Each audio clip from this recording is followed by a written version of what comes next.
kind of strange how we met up, wasn't it? To be fair, I met you at at a film set. Film set, yeah. Your brother was directing. Yeah. And you co-wrote that film, right? Yeah. So it's like my brother and I, we've been. My brother and I, we've been writing stuff for a while now. Mm-hmm. So we've written like two short films. That one Excess was the second one. We did another one. We're fortunate enough to do in like February before Corona hit everybody. Mm-hmm. So yeah, this is our second one, and we're enjoying it, man. We're trying to develop in film as well as like music. Yeah, cool. Because like people might know you from the music scene, but people don't actually know that you have many talents. Shall I say? Yeah. Can you just explain some of the? I think everything. Funny enough, everything stems from music. You know, I think when I was younger, I got into hip hop like in a very, very big way. I fell into. It's crazy because I tell people, everybody's like, who's like, how did you start? And everybody's thinking you're going to mention like Jay-Z and Nas and the deep rappers, right? But it's crazy because like it actually started with Mace. Wow. Yeah. Wow. Like in terms of me rapping, right. Like I'd been listening to Tupac and Biggie, and those were my guys, but I never thought of rapping until I heard Mace, because I was like, this thing sounds simple, man. Like, come all you want to run. I was like, I can do this, I swear. So I wrote down lyrics based on like his first album, Harlem World. And just from there, I feel like my journey in hip hop started in that moment. And it's grown ever since. And then with film, it was literally because I moved back to Nigeria and we wanted to shoot a video. And there was the guy who shot our video at the time. We gave him so many ideas, and he's like, yeah, I can do this. And we gave him a lot of money to us back then, and the video was terrible. You know, so I was like, you know what? Like, I'm just gonna learn how to shoot videos myself, man. Exactly same thing. If it's this bad, then surely like it can't be any worse if I did it. Right. You know. So I started getting into like doing videos, and then doing videos for like my crew, and then other people started asking me to do videos for them. And then I think, you know, and then it kind of from there I stumbled into production, just because like we would do videos in like the most gritty parts of Lagos where people can't shoot, you know, and we just kind of know how to, I guess, I respect the people in the area and come into that area in the right way. So other people like, yo, can you get me access to this place or whatever? And so I started doing production, and I do production for my brother when he got into film. And it's just like sort of evolved from there, you know. So I feel like for me, it's nothing is planned. It's just like just keep going in the direction of what I love to do anyway, and then other things just keep opening up, you know. So yeah. So let's go back. So the whole music form. Let's start from the music, should I say? So you learned how to rap from Mace. Yeah. And was you rapping here or was you rapping back in Nigeria? Nah. So what's crazy, when I was I have to go back even beyond that. So like I used to live in Nigeria. I lived in Nigeria till I was like 15, 16. And so I have two older siblings, and my older brother and sister, they went to like boarding school in England at like age 9, you know. So I was the first one who went to like boarding school and secondary school in Nigeria. Wow. Because at that time my dad passed, so it was like, I guess like we weren't, to use a hip hop phrase, we weren't balling like we were when he was alive. So like I went to school in Nigeria, so I was always fighting, like I need to go to Europe, I need to go to London. Why is it me? You know, I was giving my mom a tough time, like why am I the one who's going to school in Nigeria? You know, like what's going on? So she was like, all right, cool, you know what? There's an opportunity to send you to Europe, but it's a place called Ireland. You know? Wow. Yeah, I swear. And she's like, it's a place called Ireland, it's cheaper than England. And I just wanted to get to Europe, man. So I was just like, send me to Ireland. I don't care. Like, it's near London, right? She said, yeah. I didn't even know the geography of where Ireland was. I thought it was part of like England at the time. So I get to Ireland. I went to boarding school there, which was like a mad experience in itself. And I think the only thing that like kept us connected, it was like 3 or 4 Nigerian guys in the school. And the only thing that kept us connected was like hip hop, like to any kind of black culture.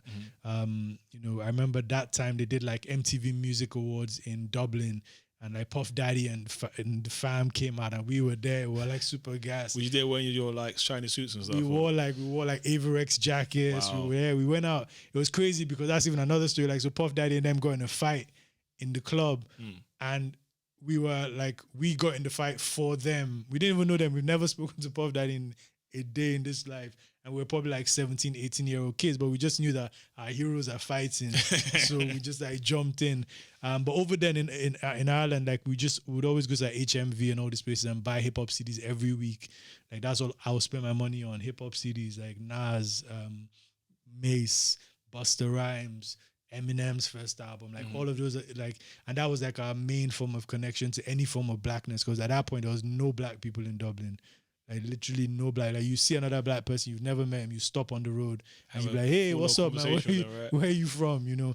And so that's why I started like falling in love with hip hop really deep.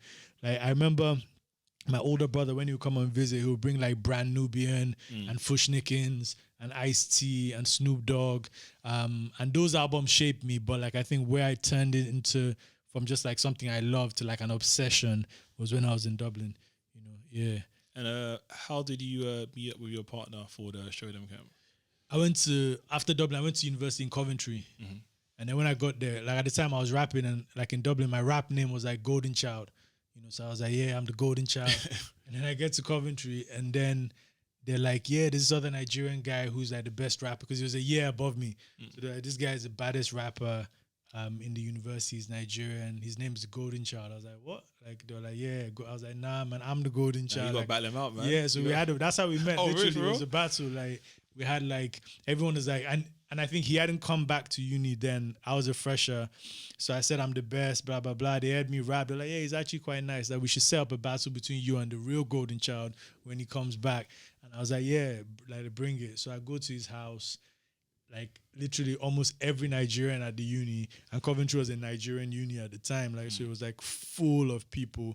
We're all there, and then we have this battle, and it's crazy because like at that time I had like maybe like 7 verses like in my life. Like I just had 7 verses I had written and memorized.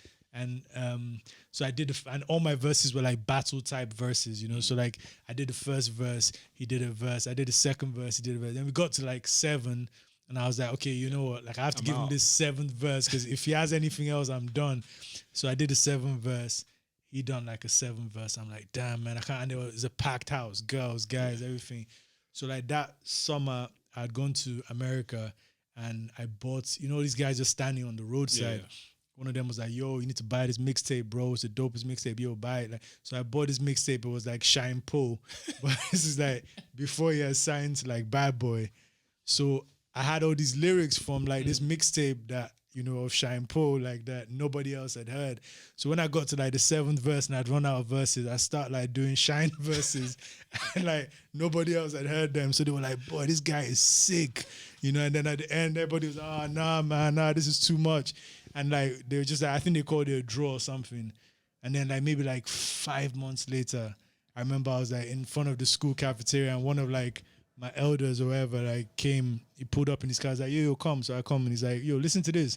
And then he plays something, and it's the Shyne Poe verse I spat like 5 months ago. And then he's just like, oh man, but I rate you for trying. That's and the instant like, DQ, man. Yo, bro, they got me, man. I swear. But yeah, so that's how we met from a battle. There were a bunch of us like rapping in Coventry. We were like a full like crew. And I think like just after uni and just like life or whatever, everybody kind of, you know, thinks, okay, yeah, let's get a serious job now. Like let's like, okay, we've had our fun in uni. And I think we're just like the last 2 that didn't leave the party and, you know, and continued rapping. Yeah. So that's how we, but it's crazy because there's a girl that he dated who went to primary school with me, and like she pulled out a picture. We'd known each other now from uni, maybe like 3-4 years, and she pulled out a picture of like her 10th birthday party, and it was me, her, and him in the picture at age 10. And like, so I was like, this is crazy, like that we've come across each other in Nigeria at this time. Obviously, it's just like a little kiddies party, so we don't, you know, and then now, like years later, we're rapping together. You know, just like a crazy. I told her like, unfortunately, she's lost the picture. I was like, that would have been the sickest album cover, yeah, like ever. You know, but yeah, yeah. So I mean, I feel like it's meant to be in a sense. Like, yeah, it's meant to be. So before, I remember we spoke before. Like you said, saying that you worked and then you didn't really feel that passion. How was that leap of faith to leave a job which is probably quite comfortable to continue doing the rapping thing? Because, you know, rapping or music in general is difficult. Yeah. So that for those that are watching, I think that it's I don't know. For me, I'm very what's the word? it's not spiritual. Spiritual is not the word. I think it's more intuition in the sense where if I'm somewhere I'm not meant to be, or if I'm with someone I'm not meant to be, like I can pretend and I can even enjoy it as much as I can, but something inside will like keep like almost feels like it's doing that like to me, and I keep ignoring it, but then it keeps getting louder and louder until the point where you're like, man, like, you know, and I don't even know if that's what anxiety is or whatever, but for me, it's just this feeling that like, man, there's something just doesn't feel right.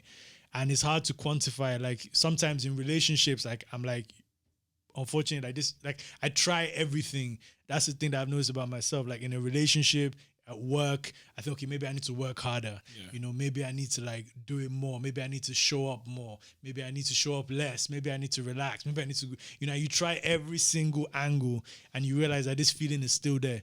You know, and so after that uni, I literally went to, I was with my boys. I left Coventry because I went 2 years in Coventry. I didn't do any uni. I didn't go to any class. I didn't even know the difference between just a lecture, chilled seminar. out, yeah, I just chilled and smoked. And then nice. I went to Brighton Uni. And then this time I'm like, okay, you know what? I only want to like be around people that are like inspirational, people that are like go-getters. Because I know if I chill with like my Niger guys, we're not really going to do anything, you know? So I went to Brighton Uni, graduated. And the guys I graduated with, they were all like super motivated guys. All of them were getting all these finance jobs after uni. So I thought that's what I need to do, get a finance job as well. So I got a job in Amsterdam, like for a company, Cisco Systems. And I don't know how I got the job. Like to this day, I literally went for an interview. I thought like I'll just go to Amsterdam and smoke for a weekend. They were paying for me to go out there, went for the interview. And I think because like I didn't think of it that deeply. Yeah. So I'm just like, yeah, man, I'm Nigerian, I do this, I do that. And at the end, they were like, yeah, so you've got the job. We just have to pick between the rest, like who else? Because it's like a management program or whatever. So I get this job now, kind of got to Amsterdam for like 2 years. It was cool. It was finance. You're closing books. You're doing accounting, all that stuff. And like, I just didn't enjoy it. And then so I tried to start trying to move back to London with the company. They weren't having it. And then I went back to Lagos for Christmas 2007, I think it was. And some of my boys were doing a concert with an artist, Two-Face. Yeah, the Two-Face. Yeah, and I'll never forget. Like, so I went to block them, and then they said, "Let me show you this thing," and they bring out a contract. And I swear to you, on the contract, it wrote this company, and Two-Face tour around Nigeria, $1 million. And I see the thing on the contract, and I'm like, what? Like, and I'm looking at it, and it says like $1 million. So I'm like, how are these guys like getting a contract of like $1 million at age like 24, 25 or whatever? Like, and I'm obviously in Amsterdam doing, and you guys are getting this for going on tour with artists and music. That's crazy. And they're like, yeah, so they're going on this tour with Two-Face. Afterwards, they're planning to do more tours around Africa with all these artists. I got introduced to the Nigerian music scene. And then I was like, and they're like, yeah, we want you to come and join us. And I was like, yeah, cool, I have a job though. So I went back to Amsterdam January. And then like, it was like that year they had like the whole financial crash and all that. So I'm just like, man, like, I'm not enjoying this. My guys are literally about to go on this tour with Two-Face and all these artists. So I'm like, and they kept calling me like, yo, come back, join us, come back, join us. They even got an office space. When I went there, they were like, this is your office in the corner. And they showed me the office. So I'm like, oh, man, like, these guys are young, they're getting it. Like, I need to like dip. And I just thought I would enjoy it a lot more. Yeah. So I went back like midway through the tour, went with them on tour with Two-Face and friends. He had like, maybe like 20 other like sick artists on the tour. We just went around Nigeria, and it's my first time actually like going around Nigeria to other places and just seeing how people were reacting to music. I took a sabbatical from work that I'll be back in like 6 months. I made up some story. And then I've never been back. Makes sense. So technically you're still in the books then? No, I think they would have just figured out by now. That kind of thing. This guy is clearly not coming back. Yeah, but I say this to people out there, like, to be honest with you, that was probably like 2008. It took me like 4 or 5 years to fully admit to myself that I was an artist. It took me like 4 or 5 years to fully admit, like I was already an artist and I was releasing music, but in my mind, I was thinking like, have you made the right decision? Like, should you go back? Like, you're not making as much money. Like you had a flat in Amsterdam, you're making this much salary. And like the financial part of it was really a big, because it was a great job, and then I'm back in Nigeria. Like I've gone through like even like when I was here and I was at uni, I've never really been broke. Of course, yeah. Because there's always things you can do. Like there's always summer jobs. There's always hustles you can make. There's always, like I remember me and my boys would go to like Italy and go and buy stuff from like warehouse, like designer clothes. Yeah. And then come back and sell it for like 3 times the price, Gucci loafers and all that. Hustling. So we're always thinking of like next hustle. So like in London, I was never really, really broke. But like in Nigeria now, trying to be a musician, trying to like, that's probably the brokest I've been in my life. Right. So a part of me is like, man, but you had a job, man. Like are you like, is this a pipe dream? Are you like being foolish about it?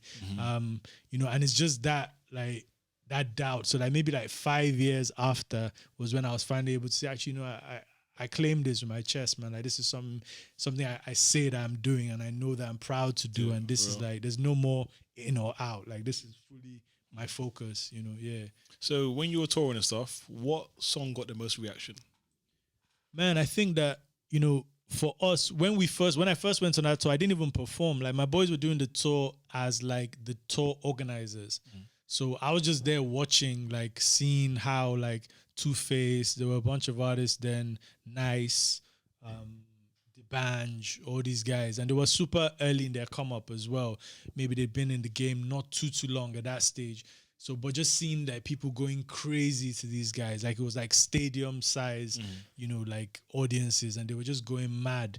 And like I was like, shit, man, like Nigerian music is actually something. Because when we were growing up, Nigerian music was not cool. Like we would like Snoop Dogg was like the Bible to me growing up. Like everything that I've learned. And I say this without even joking, like Snoop Dogg was actually like everything that I've learned. Yeah, like Pastor Snoop, basically. Yeah, like for real, like I didn't know what Indo was. I didn't know what gin and juice was. I didn't know what, ain't no fun if the homies. All these things are things that shape your mind as a child because you think, I'm, and so I never listened to any Nigerian music. Maybe Fela in the background if your parents are playing that or whatever. But like I never listened to any real Nigerian artists coming up. So to get back home and to see all these guys and to see the fan base and the impact they had, it was really an eye opener for me, to be honest. So I think it was really like Two-Face and those guys, man. They were like they are legends, to be honest. For real. Okay, so fast forward, music stuff's going well. You got your own record label now, right? Yeah. How'd that come about, and what are the artists that you have on your label at the moment? Yeah. How that came about? Like we always knew we wanted to do it independent. Because like when we came in, we were facing multiple battles at the same time. The first battle was like they didn't really see that anybody who was from a certain type of background, who had had the opportunity to go to school in England. In Nigeria, there's this thing that they think England is like the promised land, right? Yeah, it's like like gold and a lot of people then would ask like, why do you come back? Like why are you back? Like you have everything in England, everything is popping, and so we came back and we entered like music, which at the time I guess like they didn't really see that many people in a certain social class or demographic doing music. So one, there was already a thing like these are just some rich boys who came back from England who want to do music. So they didn't take us seriously for that. Secondly, they're like hip hop is not really the popping sound. So they're like, these guys want to rap as well. Like nobody really listens to rap or whatever. So there was another battle for that, and then like, just even us, trying to, and we were just like, we don't want to do like this type of music, not because there's anything wrong with this type of music. It's just that that's not what we're brought up on. So if we're coming in trying to sing like the Banj or trying to sing like Two-Face, it'll be inauthentic, So we started doing hip hop. I wanted to then do it our way. So we thought the only way we can do this is if we're independent, because any label would tell you to sound this particular way or to do music like this. So we're just independent. That's just always been our mind state. We had a couple of guys who are our friends who came on board with us to support us. Like we all just like there were four of us just pulling together. And then I think with the label thing, what happened was we just started putting on other artists that we felt were similar to us. So like okay, well, if the mainstream is here and we're here, who are the other artists in this lane that we can put on and help? Because as we're growing, let's bring them on. So we've always been doing that to an extent. And I think that that's what was informal at first, but like as we develop and as we're getting more skin in the game, you know, we just started thinking of how we can, you know, do it formally. We had an artist called Ladipo, who's a rapper. But it was also at that time, I don't think we really looked at the business side of it. We just thought, this is our guy, he's dope, we're going to put him on.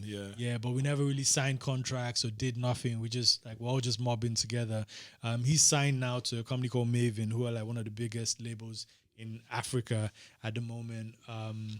There's another singer called Fumbi who was quite big, or who is still quite big in Nigeria. But I realized that, like, for me, I think now I'm kind of edging more towards like artist management. Right. You know, I don't think like being a label, unless the resources are there, like I don't really think being a label is the direction, because I'm an artist as well. You know, so the first thing is I can't, if I don't have the resources to take care of your career and shoot all the videos you want to do and all that, then why hold your future in my hands just because a lot of people just sign artists because they're dope. And they're like, I want to sign you because you're dope, and then I'll figure out how to even push you after. Yeah. You know, to me, it's not something I enjoy doing. I've tried it in the past, and it's just like that resource that you keep having to shell out whilst you're also trying to build yourself as an artist is very difficult to continue, really. So I think now I've just kind of focused a bit more on management. At the moment, I'm managing an artist called Tems, a singer from Lagos, who's doing amazing. Been a lot of talk about her. Yeah, a lot of talk about Tim, especially she's special over the side of the river. Yeah, yes, it's a lot of great positive things about her, and she's hard to get hold of as well. So credit to you guys as well. To be fair, 'cause I know a few guys like, do you know anyone that knows Tems? I was like, it's just strange enough that we met up, and my friend actually that I know very, very well is actually trying to look for Tems, like, or some sort of management deal who looks after Tems, but he said he can't find that person, and me and you bumped into each other, and it's just so strange how things happen like that sometimes, you know. So tell me about Tems. How did you meet Tems, and what's the situation with her at the moment? Yeah, I think the thing is, so for me, my main thing has always been like I like the work to speak.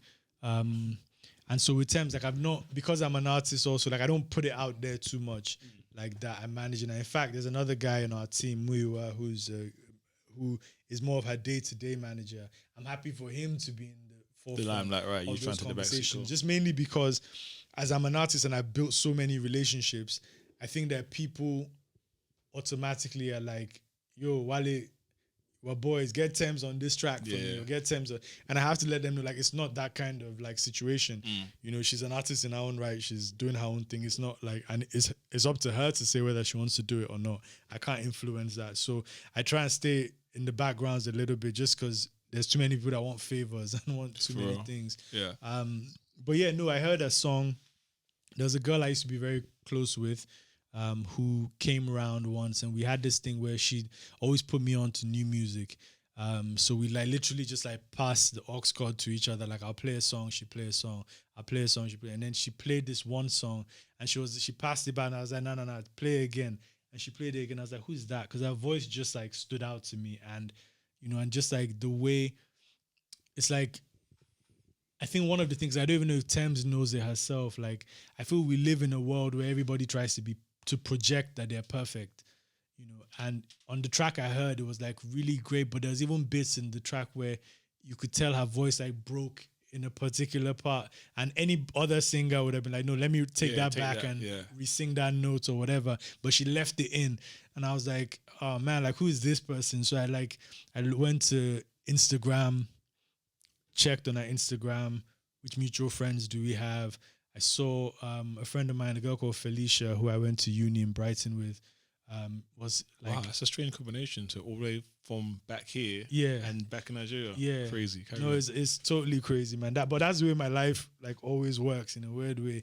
I saw like Felicia and her were like, not only was Felicia following her, but they were commenting and putting hearts on each other's like things or whatever. So I reached out to Felicia immediately. I was like, yo, I saw that there's this girl called Tems and you guys seem to be close. And she was like, oh yeah.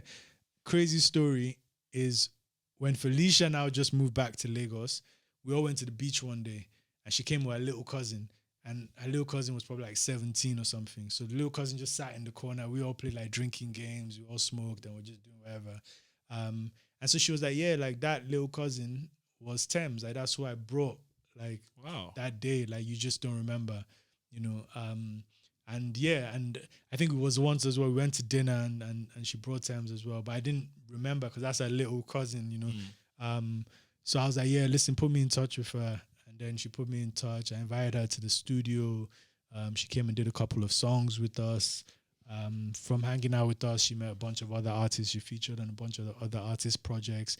And I was just like, listen, look, like again, informally, I was just like, look, this song needs to be on radio. Who do you know at this radio station? She's like, I don't know anybody. I was like, okay, cool. I'll send it to these radio people for you. So I literally called them up. I'm like, yo, there's this person you need to play, man. So I'm literally just like sending the song out to people just based on the fact that like I like the music and now I've met the person. I like the person. You're a fan. Yeah, cool. So it was just that, and I literally second track she put out, same thing, and then as she was about to wanted to start thinking of putting out her next track, she literally hit me up and was like, listen, what do you think about this song? And I gave her like my honest opinion about the mix. Maybe there's some things you need to change, blah blah blah. So she changed it, about to put out the track now, and she was like, what do you think about working with me? And it's also crazy because, you know, I feel like in my life, the way things work is always, there's some things I always go out and chase and try and grab. Those things never fall on your lap. Fall in my lap. Yeah. You know, and it's in this situation where like there's some other artists where like I've worked with some really dope artists and I'm like, yo, let's sign a deal. And when it gets to that point, that's where it always breaks down, you know.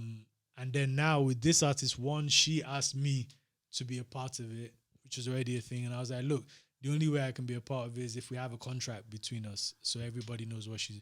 So I'll send you a contract like in the next couple of days. And she actually got a lawyer to draft up a contract and send me a contract. Wow. And then we just like within a week we'd gone back and forth and we'd agreed on something.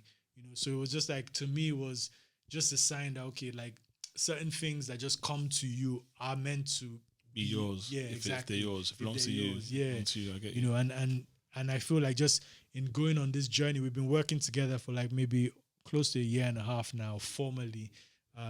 And yeah, just going on the journey and just seeing how, you know, remarkable her story is and the music she has and the purpose, finding someone that has purpose in music and also finding someone that knows exactly what she wants to do. Mm-hmm.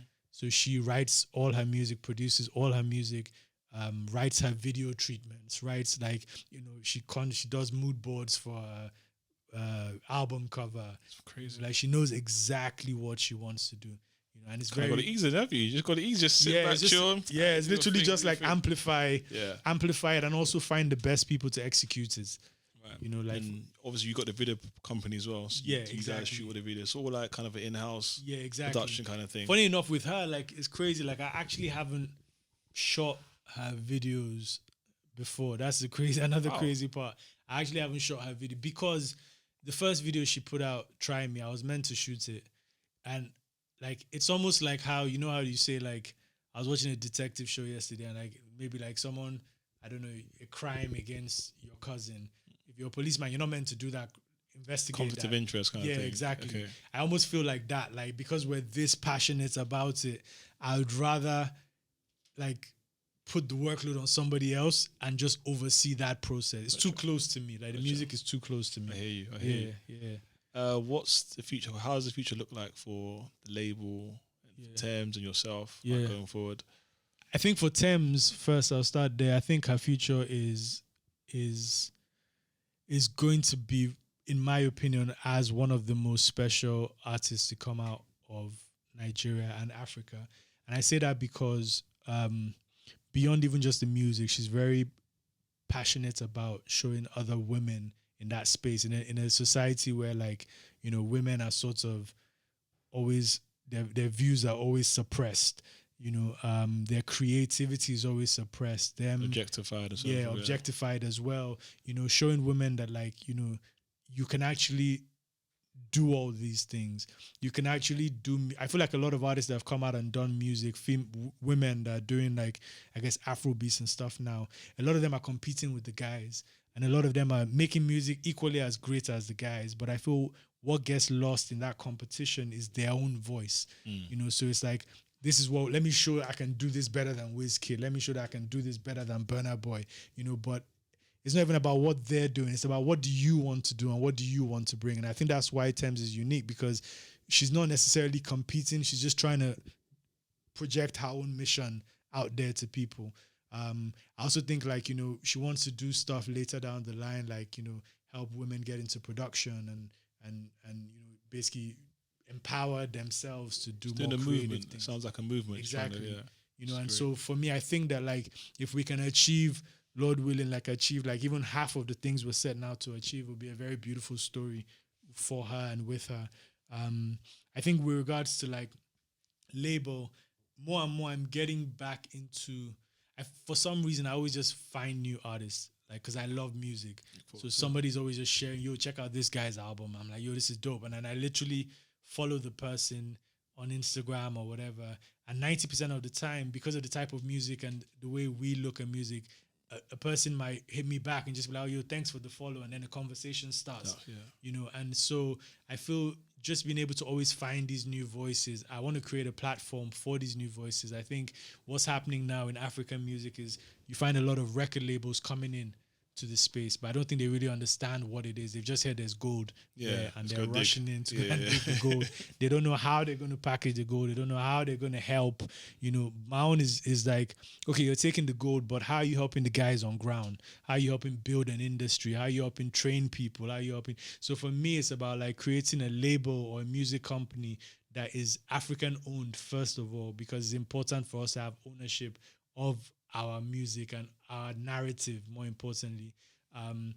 It sounds crazy now, but these things will be told like 50 years down the line when they tell you Afrobeat started in France, or you know, they'll tell you some crazy story. I and will you're just like, believe it. Yeah, I was just like, wow, like rock and roll started with this white guy. Like, you know, in the end, it becomes the narrative. So for us, it's important to own the narrative, which is the first thing. Secondly, it's important to empower people in the space and like build up other, like, you know, build up other musicians, but also build up like all the other people that support that ecosystem of music. So managers, A&Rs, like, and also teach them good business, like how to do good business.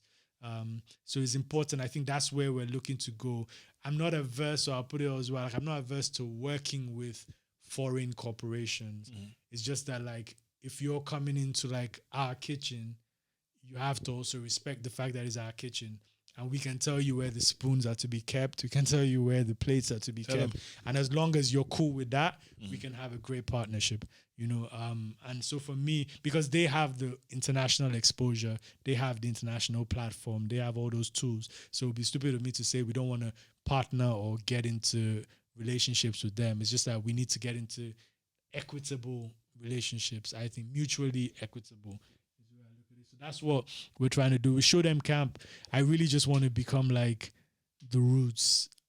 I really just want to become like a legacy music, artist, that we can just tour and perform and put an album out when we feel like putting an album out, put new artists on. We started a festival 3 years ago in Lagos that is like growing even bigger than we thought it would grow. And what's the festival called? It's called Palm Wine Music Festival. Yeah. And like so far we've done 3 years, and we've done about like maybe like 8,000 people in the 3 years, you know. So like now it's like we want to grow that, but we don't want it to even be about like just Show Dem Camp. Literally, we want to be like the Roots in that. The Roots picnic. They have right? the picnic, but they're like the hosts. The hosts, they bring other artists, and they bring like podcasting going on, exactly, different sets and different tents. Exactly. That's great. So I would love like for like a Burna Boy to headline Palm Wine Festival. It doesn't need to be us. Like for me, it's like I want it to just be a platform that outlives us and grows bigger than us. And obviously we'll always be a part of the DNA, but like it can stand on its own. You know, that's why I think like in terms of we Show Dem Camp, in terms of like with Tems, in terms of the label, and then on the other side as well, also about telling African stories, like with my brother and the film side as well. I think that also gives us another avenue to like bring out other narratives, other Black and African narratives through creativity, really. So those are that's the mission. Basically. Yeah, man. Thank you very much for this. Bless, man. Thank you. Brother. Thank you. Yeah, man. Safe, brother. Bless, man. Thank you.